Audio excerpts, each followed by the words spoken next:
So welcome to a new video on film scoring. In this series, we are going to start discussing the full process of scoring a short film from start to finish. In this particular video, we will focus on the very first steps of film scoring and how you can get set up for a new project. Now, film scoring is a time-sensitive trade. When you're brought on to score a project, you are given deadlines and objectives that you must meet in order to keep your job.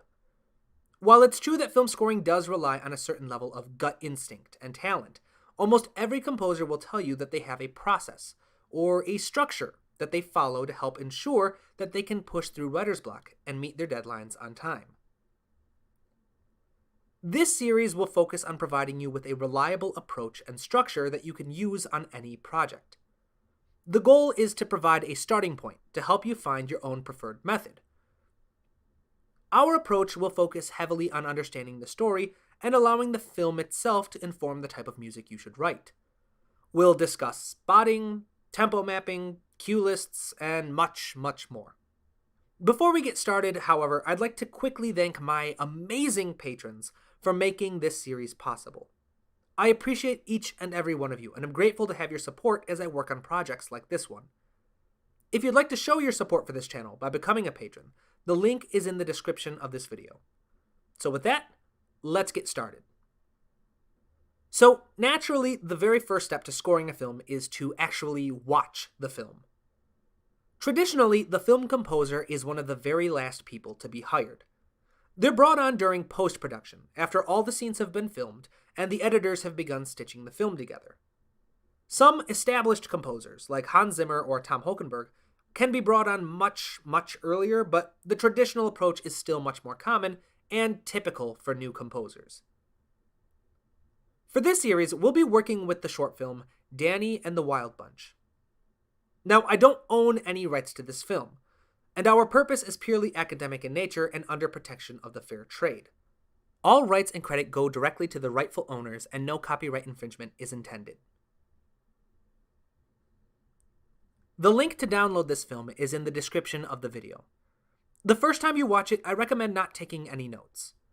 Focus on just simply enjoying the film like any normal audience member. Take in the story, the characters, and all of your first impressions. If you'd like to work with a different film so you can follow the process on your own, I've also attached a link for the short films Abiogenesis and Blue City. Once you've finished watching your film, then it's time for the work to begin. One key thing to keep in mind is that film scoring is a collaborative art. You are working together with the director to help tell their story. And you must understand the story that you're working on if you want to keep your job. Composers like Hans Zimmer are legendary for their ability to work closely with directors and write music that brings their vision to life. However, starting out, you might not always have the option to work closely with a director, so it will be vital for you to have a reliable strategy for making sure you understand the assignment. To do this, I recommend starting with a broad to narrow approach. Start out by understanding the story in its broadest, most basic elements, and then start breaking it down into more specific components. To do this, you can start by figuring out a one-sentence summary of the film. This will help make sure that you have a solid understanding of the most crucial elements of the story. To write this summary, you should make sure to consider the precipitating event, the character and their description, basic action, and the outcome. The precipitating event is basically the action, or the event that kickstarts the action of the story. In Danny and the Wild Bunch, that would be the opening scene, when we find out that the main character's book has been rejected by yet another publishing company. The character and their description are exactly what they sound like. Who is the main character, and what are a few short words to help us better understand them? In this case, our main character is a writer, and we could describe her as being frustrated. The basic action is basically just the plot of the film. What action does the main character take that drives the story? In this instance, the main character edits her story, making it darker in the hopes that it will appeal to more publishing companies. Finally, the outcome is the result of the basic action. How does the story end? In this movie, the writer's characters revolt against her after she makes changes to the story.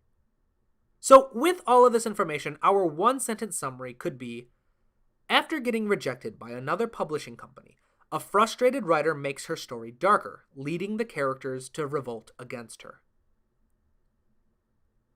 The whole point of writing out your one-sentence summary is to just make sure that you're starting to think about the core elements of the story. Who is the main character? What drives the action? What is the overall outcome of the story? This is the big picture that we were talking about earlier. And once you have the big picture figured out, you can start to get a little more specific. You can start fleshing out the basic storyline. Who are the main characters? What scenes or events strike you as the most important parts of the story? Are there any recurring themes or metaphors that strike you as important? One way you can approach this step is to think about why the story ends the way it does. What characters were crucial to the outcome? What actions or events were important? Were there any crucial moments where a simple change in decision or character could have just completely changed the outcome? Make sure to create a list that you can reference. The whole purpose of this step is to get you to start thinking about the specific characters and scenes that are most important to the film. While your one-sentence summary can give you a general idea of the story on a grand scale, this step gets a little more specific about considering which moments of the story make it unique. For Danny and the Wild Bunch, I'd say that both the main character Miranda and the character of Danny are important characters. Miranda's decisions drive the action of the story, while Danny acts as a mouthpiece for the Wild Bunch, as well as the primary antagonist of the story. If either of them were removed, the story would turn out very differently. The key scenes to the story would be 1. Miranda's book is rejected. 2. Miranda makes changes to the book. And 3. The Wild Bunch revolt against her. Notice how each of these scenes and characters were already included in the one-sentence summary. While this is often the case for short films, featured films, which are typically 60 minutes or longer, often have much more material to work with and will require more extensive work on your part during this step. After all of this, it's finally time to start thinking about music. Remember that we're starting broad and then getting more specific. So try starting out by just first thinking of which scenes in the movie stick out to you as definitely needing music. Don't worry about making a comprehensive list of every single scene that you want to score. Just start out by thinking of which scenes jump out at you. Make a short list of these scenes as well as a short description of why you want them to have music. What is your goal for each scene? What does the music need to do in order to best support the story? At this point, you can also take note of any scenes that you think don't need music. Just make sure to include your reasons for that as well. For me, 3 scenes stick out right away. The opening credits, the moment where we first meet Danny, and the scene where the Wild Bunch attack. For the opening credits, I want the music to fill 2 roles: to establish any important themes or motifs that will be used later, and to help set the tone for the film in general. In particular, I'd like to capture the magical and fantasy type setting while still alluding to the darker nature of the story that will unfold later in the film. When we first meet Danny, I want to fully establish a theme for him. The music should be fun and whimsical when we first meet him, but be capable of returning later in the film in a much darker setting. For the revolt, I want to have full-blown horror and suspense music. I want it to help underline and emphasize the audience's emotional experience of these creatures turning against their creator. Finally, the ending scene might be an option for having no music at all. I think that the creepy sound effects and the surrealness of the scene might be enough to stand for themselves, but if it does include some music, I think simple and minimalistic ambience would be a good choice to allow the dialogue and sound effects to take up the foreground. So with that, let's end the video here. The whole purpose of these steps is to get you thinking about your project in a broader sense. What story are you trying to tell? And what role do you think the music can play in helping to tell that story?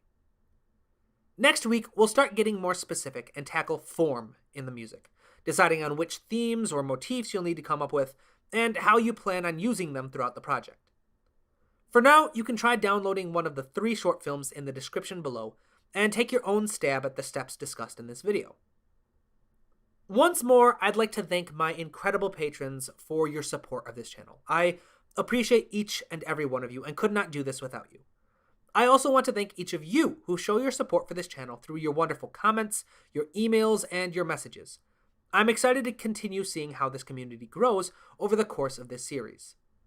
So in the meantime, keep studying, keep working hard, and keep writing new music.